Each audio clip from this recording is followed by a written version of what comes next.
Major గా చాలా మందికి సివియర్ క్రాంప్స్ వస్తాయి, తట్టుకోలేని నొప్పి వస్తూ ఉంటుంది, కడుపు నొప్పి.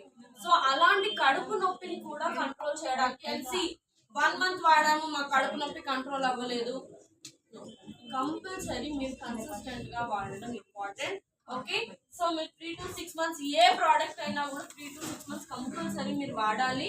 సో ఇది మీరు లాంగ్ రన్ లో మీకు పీరియడ్ క్రాంప్స్ ని కూడా కంట్రోల్ చేస్తుంది.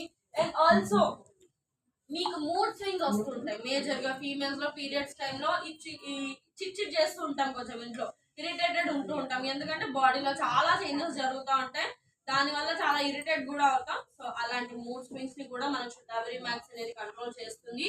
అండ్ మెనోపాజ్ టైంలో పీరియడ్స్ అనేవి కంప్లీట్ గా ఆగిపోయే టైంలో ఫీమేల్స్ లో ఏమవుతాయి, హాట్ ఫ్లాషెస్, సడన్ గా చెమటలు పట్టడం, బాడీలో టెంపరేచర్ చేంజెస్ రావడం, ఇలాంటివి జరుగుతూ ఉంటాయి. సో అలాంటి హాట్ ఫ్లాషెస్ ని కూడా మనకి ఇది కంట్రోల్ చేస్తుంది. సో అండ్ ఆల్సో ఇది మనకి ఏంటంటే బ్రెస్ట్ మిల్క్ ప్రొడక్షన్ లో కొంతమందికి డెలివరీ తర్వాత తల్లిపాలు రావు, అలాంటి కండిషన్ లో బ్రెస్ట్ మిల్క్ ప్రొడక్షన్ లో కూడా మనకి శతావరి మ్యాక్స్ అనేది హెల్ప్ అవుతుంది. అండ్ మేక్ షూర్ వాళ్ళ ప్రోలాక్టిన్ లెవెల్స్ అనేవి తక్కువగా ఉంటే, మెయింటైన్ గా ఉంటే అప్పుడే ఇవ్వండి.